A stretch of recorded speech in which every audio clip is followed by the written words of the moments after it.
It's April 19, 1775.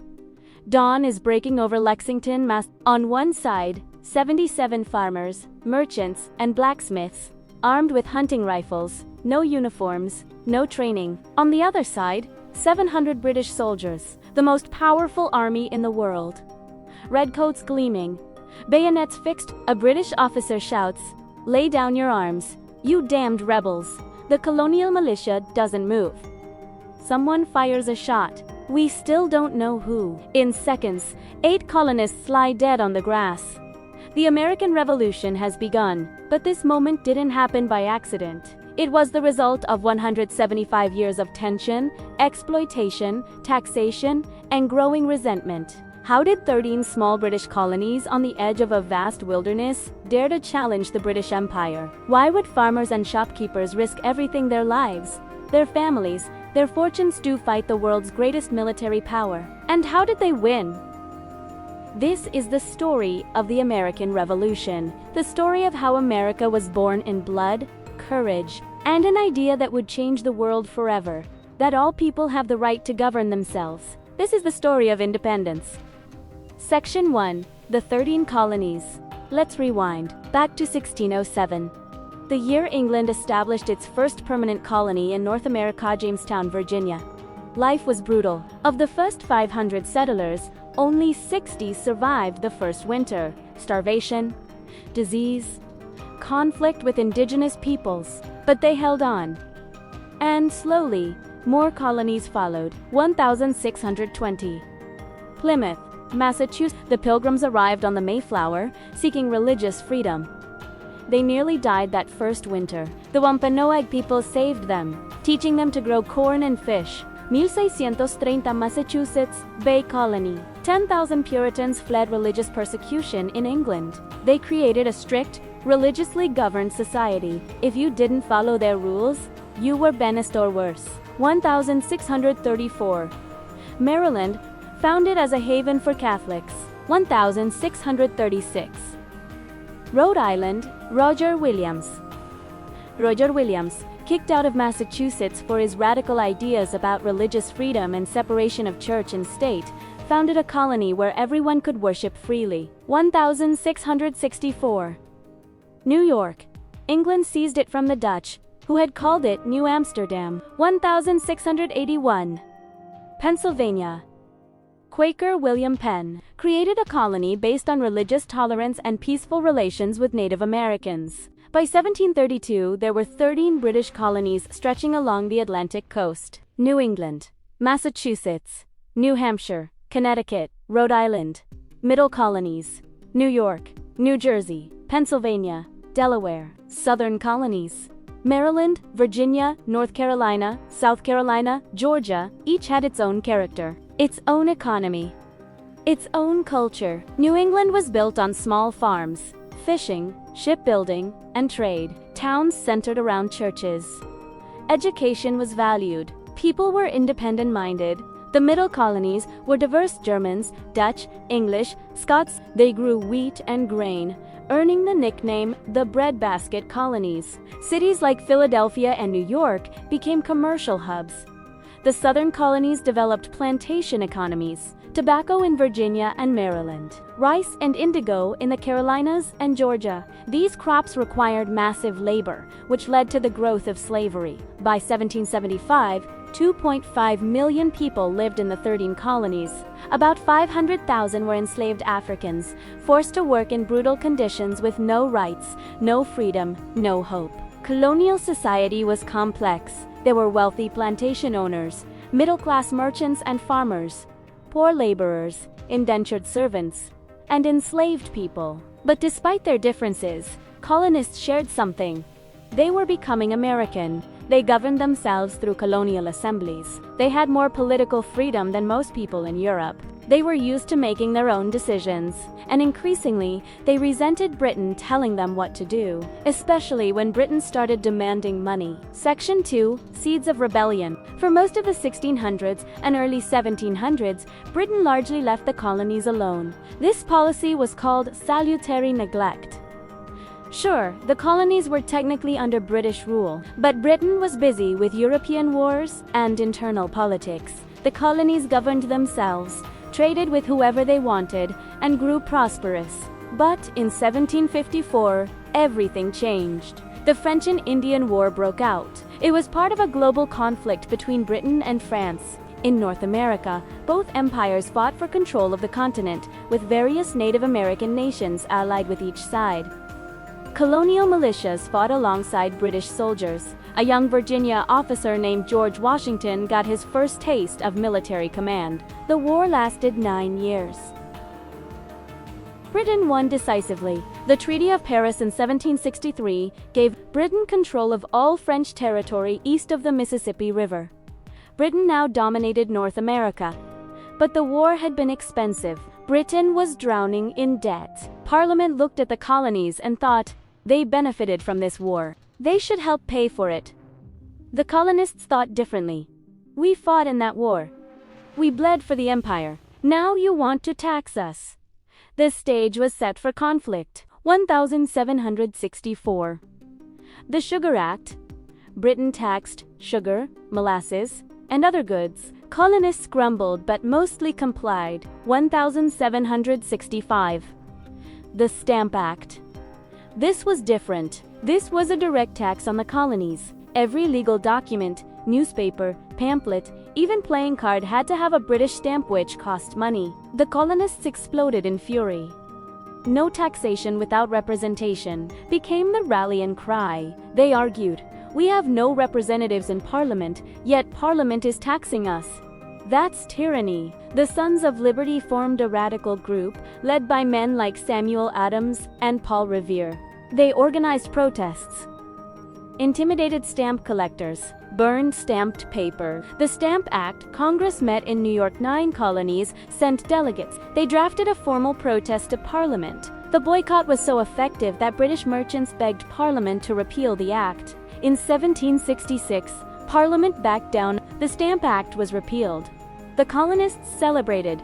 They thought they'd won, but Parliament wasn't done. In 1767, they passed the Townshend Act's new taxes on glass, lead, paint, paper, and tea. The colonists responded with another boycott. Women formed Daughters of Liberty groups, weaving their own cloth instead of buying British fabric.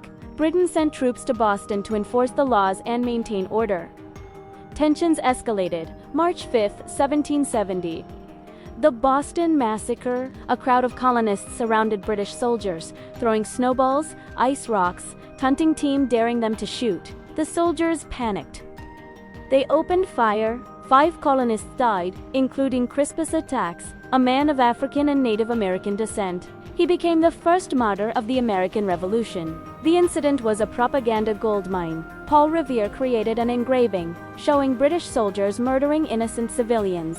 It spread throughout the colonies, inflaming anti-British sentiment. Parliament, trying to calm things down, repealed most of the Townshend Acts. But they kept the tea tax to maintain the principle that they had the right to tax the colonies. For a few years, an uneasy peace held. Then Britain made a critical mistake. The Tea Act of 1773. The British East India Company was drowning in unsold tea. Parliament gave the company a monopoly on tea sales in America and allowed them to sell it cheaper than smuggled tea.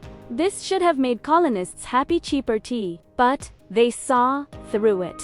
If they accepted this tea, they'd be accepting Parliament's right to tax them. More importantly, the Tea Act would destroy colonial tea merchants, giving Britain complete control of the tea trade. The colonists had had enough. December 16, 1773. The Boston Tea Party. About 100 colonists, some disguised as Mohawk Indians, boarded 3 British ships in Boston Harbor. Over 3 hours, they dumped 342 chests of tea into the water, roughly $1.7 million worth in today's money. They were disciplined. They didn't steal anything. They even replaced a broken padlock. This wasn't random vandalism, it was political protest. Britain's response was swift and harsh. The coercive acts, which colonists called the intolerable acts. Boston Sport was closed until the tea was paid for. Massachusetts lost much of its self-government. British officials accused of crimes would be tried in Britain, not in the colonies. The Quartering Act allowed British soldiers to be housed in private homes. Britain thought this would isolate Massachusetts. Instead, it unified the colonies. If Britain could do this to Massachusetts, no colony was safe. September 1774. The First Continental Congress met in Philadelphia. 12 of 13 colonies sent delegates. Georgia stayed home. They agreed to boycott British goods and to reconvene if Britain didn't address their grievances. Britain didn't back down. Neither did the colonists. Both sides were preparing for war. Section 3. The Shot Heard Round the World. April 18, 1775. Boston. British General Thomas Gage received orders. Seize colonial weapons stored in. Arrest rebel leaders, Samuel Adams and John Hancock, in Lexington. Around 700 British soldiers began marching from Boston toward Concord in the dead of night, but the colonists had spies everywhere. Paul Revere and William Doss rode through the countryside, warning, "The British are coming. The regulars are out." By dawn on April 19th, militiamen were gathering at Lexington Green. 77,000 Itiamen farmers, blacksmiths, shopkeepers stood in formation. Captain John Parker, their leader, said, "Stand your ground. Don't fire unless fired upon, but if they mean to have a war, let it begin here." 700 British soldiers arrived. A British officer shouted, "Lay down your arms, you damned rebels." The militiamen didn't move. Someone fired a shot. To this day, no one knows who. Then, chaos. The British fired a volley. 8 colonists died. 10 were wounded. The British marched on to Concord. They found and destroyed some weapons. But now, thousands of militiamen were converging from surrounding towns. At the North Bridge in Concord, militiamen confronted British troops. This time, the colonists fired first. 2 British soldiers died, the first British casualties of the war. The British began retreating to Boston. It turned into a nightmare. Colonial militiamen, using guerrilla tactics, fired from behind trees, stone walls, and buildings. The British, trained for European-style battles in open fields, were sitting ducks. By the time the British reached Boston, 273 British soldiers were casualties. Only 95 colonists had been hit. The American Revolution had begun. May 1775. The Second Continental Congress, delegates from all 13 colonies gathered in Philadelphia. They faced a crisis. Colonial militias had surrounded Boston, besieging 6,000 British troops inside the city. War had started, but the colonies had no unified army, no commander, no plan. The Congress acted quickly. They created the Continental Army, a unified force representing all 13 colonies, and they chose a commander, George Washington of Virginia. Why Washington? He had military experience from the French and Indian War.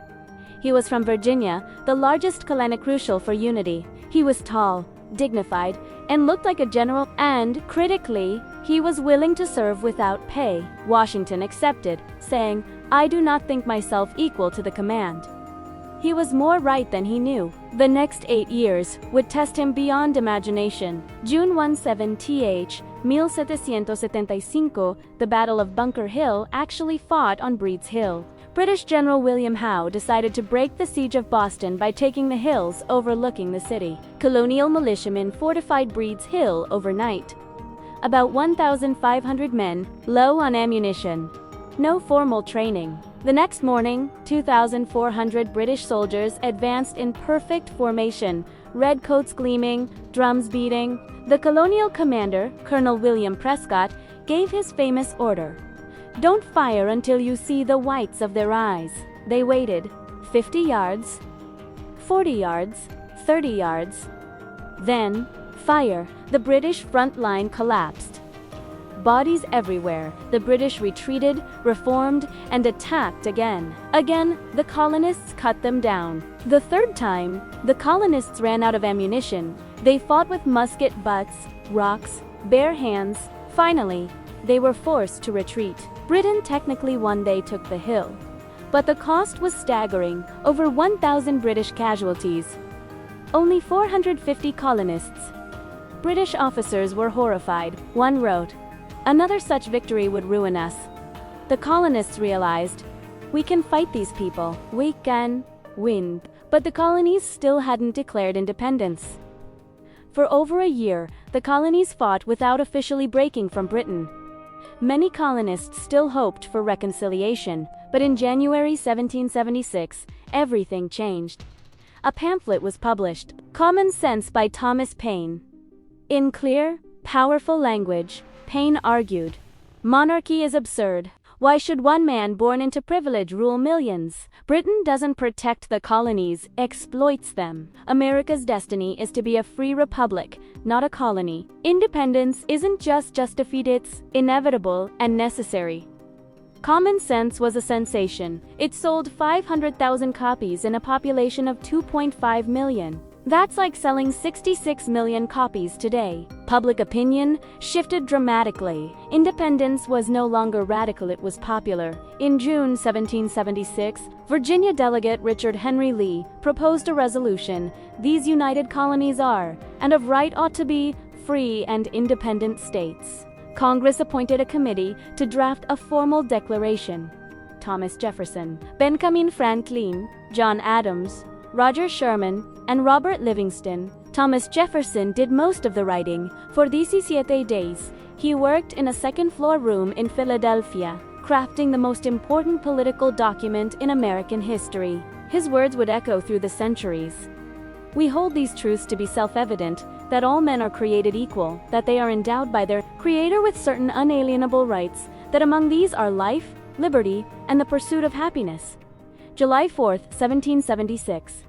The Continental Congress adopted the Declaration of Independence. The United States of America was born. Church bells rang throughout Philadelphia. Crowds gathered, cheering, weeping. The Declaration was read aloud in town squares across the colonies. But declaring independence and winning it were two very different things. Section 4. The Revolutionary War. The situation was dire. Britain had the most powerful military in the world. The Royal Navy ruled the seas. British soldiers were professional, disciplined, well-equipped. The Continental Army, mostly farmers and shopkeepers, poorly trained, constantly short of food, ammunition, clothing, and pay. Men signed up for short enlistments. 10 went armed. George Washington's genius wasn't in winning battles, he lost more than he won. His genius was in keeping the army alive. 1776. New York. Washington moved the Continental Army to defend New York City. Bad decision. The British, led by General William Howe, had 32,000 troops and a massive fleet. Washington had 19,000 men, many of them untrained. The Battle of Long Island was a disaster. The British outflanked Washington, nearly surrounding his army. Only a miraculous nighttime evacuation across the East River saved them. For months, Washington retreated. New York fell. New Jersey fell. The Continental Army was disintegrating. Men deserted.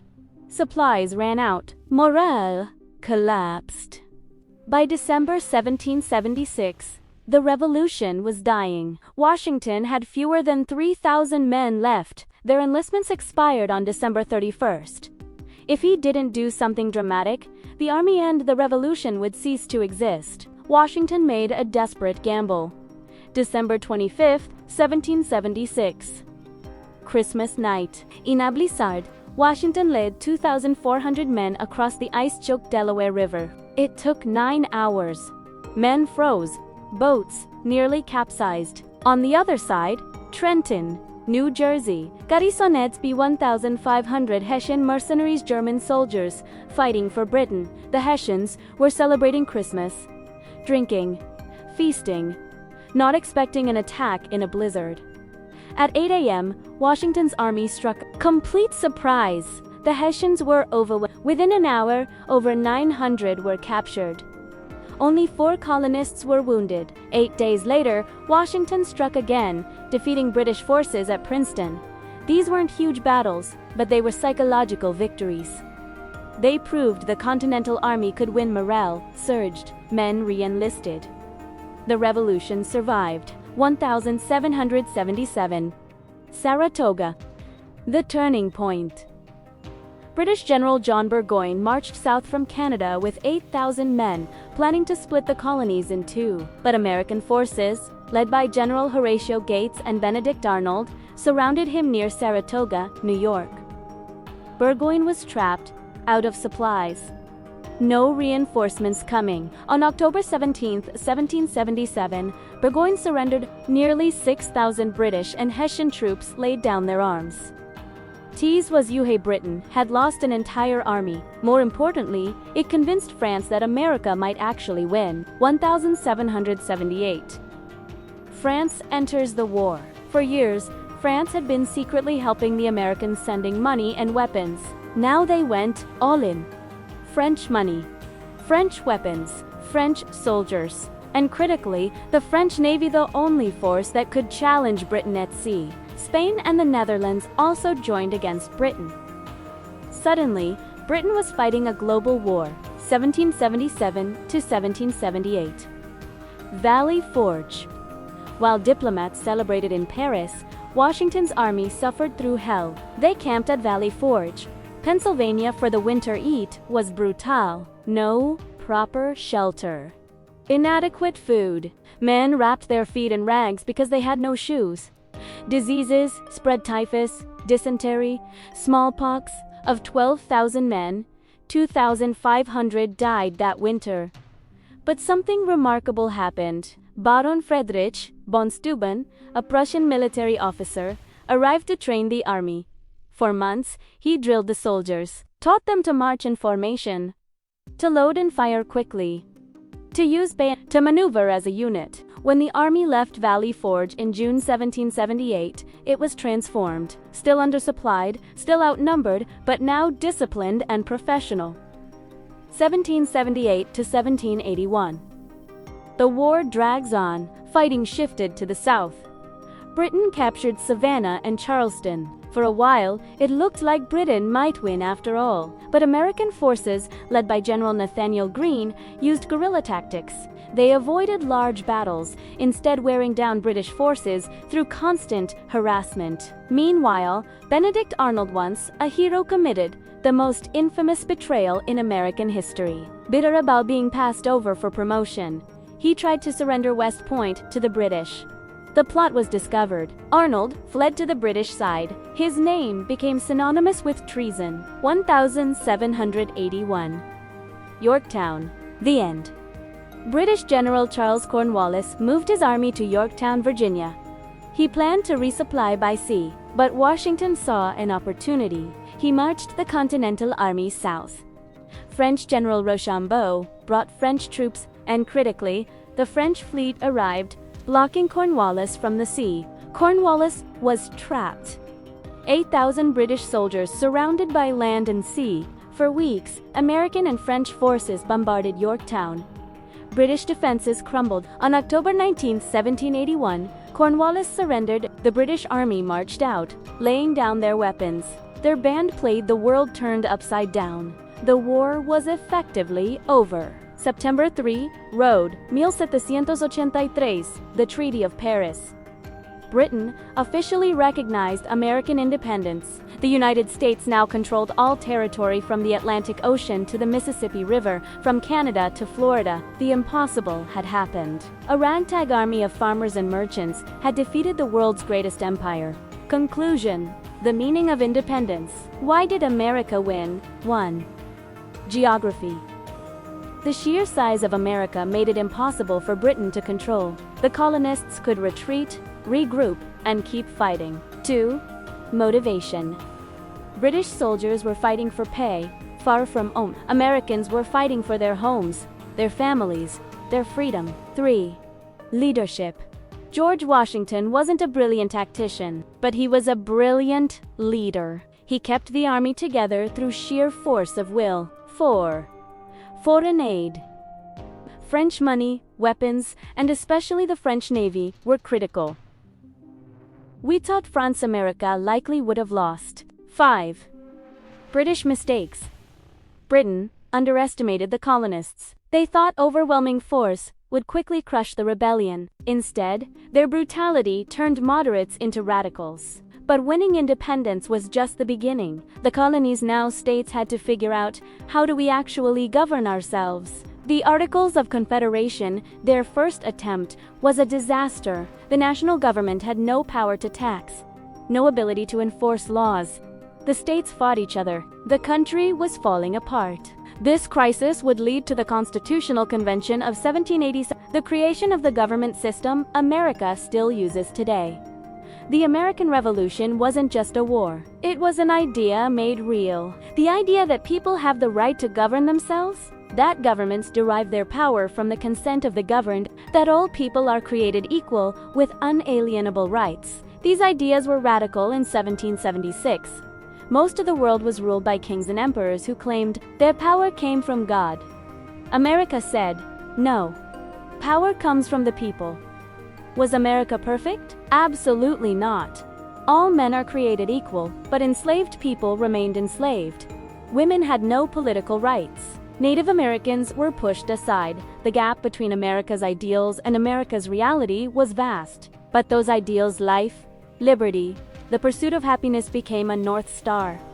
Something to strive toward. A promise that future generations would fight to fulfill. The American Revolution inspired revolutions around the world, France and in Latin America. The idea that people could overthrow tyranny and govern themselves spread like wildfire. From 13 struggling colonies to an independent nation, from farmers with muskets to an army that defeated an empire, from subjects of a king to citizens of a republic. This was the American Revolution. The world had turned upside down, and it would never be the same. The American Revolution changed the world forever. If you enjoyed this documentary, please like, subscribe, and share with fellow history lovers. What topic should we cover next? Let me know in the comments. Thanks for watching, and I'll see you in the next documentary.